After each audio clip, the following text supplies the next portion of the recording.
Magandang araw po at magandang gabi sa mga nakakapanood sa gabi at sa lahat po ng naabot ng video na ito. Welcome po dito sa AMBO Avoy Mix Videos. Ngayon po ay meron po tayong isang balita na isang warning sign mula sa Amerika o sinatawag natin Allied Powers. No, wina-warningan nila itong China, no. So, ang video ito ay mula sa The 700 Club. So, panoorin po natin. Ito po ang videos. Sama-sama natin itong bigyan ng ating reaction. At komento dyan sa baba. Ito po. Play na natin. China is making aggressive military moves in the region, and America and its allies are responding with a warning. Don't test us. George Thomas has the details.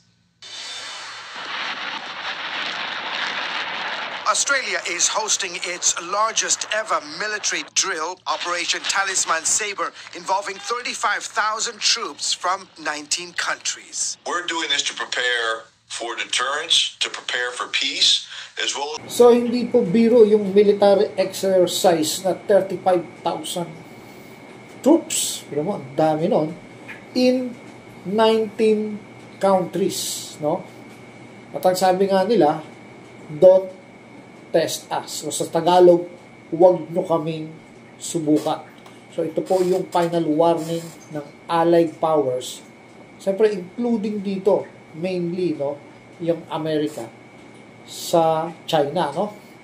Ito po, tuloy natin ang video. To prepare for operating with our other teammates, our allies. In addition to a show of force, it's meant to strengthen how U.S. and allied forces work together, side by side, in complex air and amphibious missions. When our adversaries see how easily we bring together all these nations, this many folks, and we operate in a extended exercise, they should see that we can quickly transmit that into combat. The goal? Send a clear message to Beijing that any move on Taiwan won't go unanswered. It's us saying to China, you're not just fighting Taiwan, you're not just fighting Taiwan in the United States, but you're fighting Taiwan, United States, Japan, Australia. That China, you're a big country, but you're not going to be able to impose your will on Taiwan because the rest of us will counter you.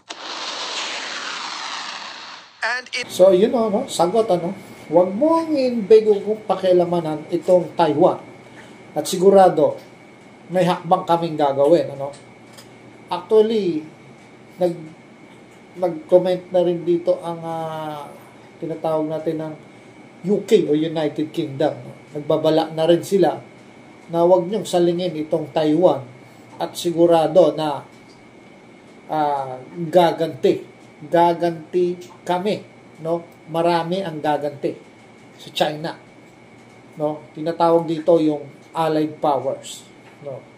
So sinosolid na, no? Binubuo na ng Amerika at pinagtitibay itong mga kakampi niya, Allied Powers, yung tinatawag na kami, no? Gaganti kami. So, sige po, tuloy natin ang video.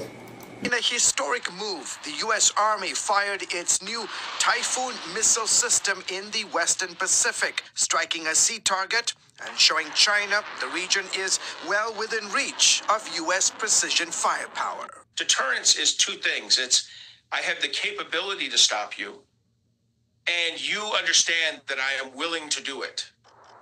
That willingness to do it, that credible level of deterrence, comes from action, and that action is to be present.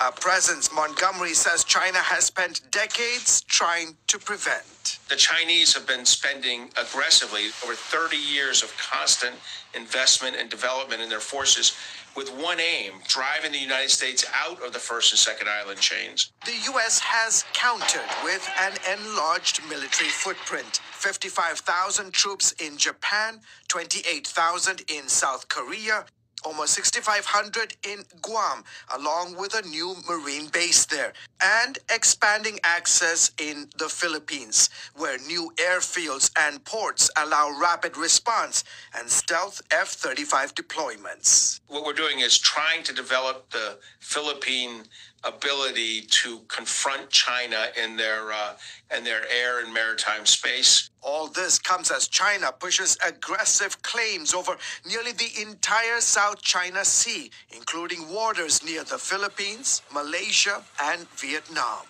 The Chinese treat their neighbors as, vassal supplicant states.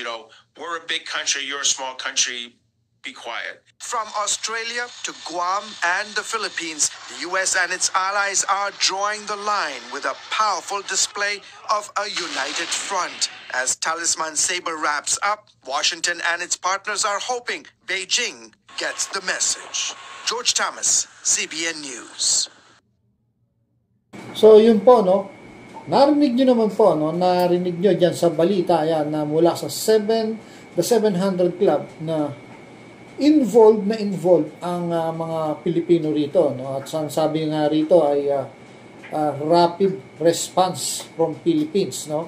At dito nga ilalagak sa atin yung mga F-35 nila na I don't think 5th generation ba yun or 6, no? I think going to 6 or 5th generation na jet fighter, no?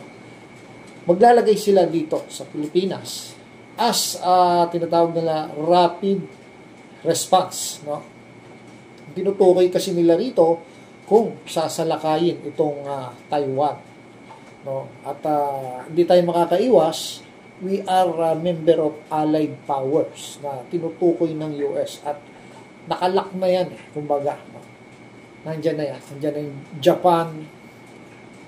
Although maraming bansa ang involved, I don't know kung sasali rito ang Vietnam, no? Kasi ang Vietnam, I think balak siyang sakupin ng China, no?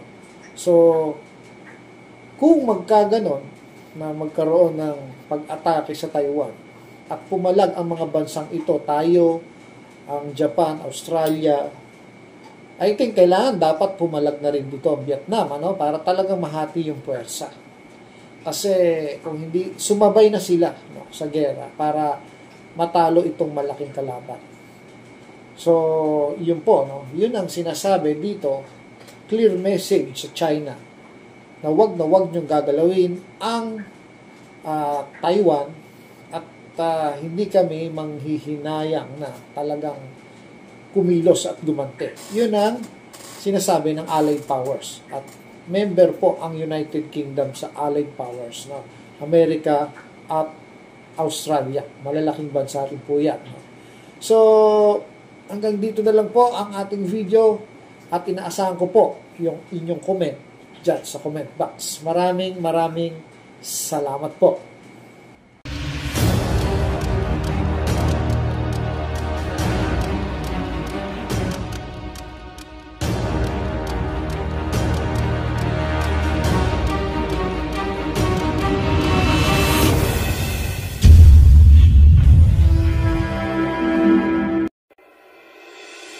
Thank you.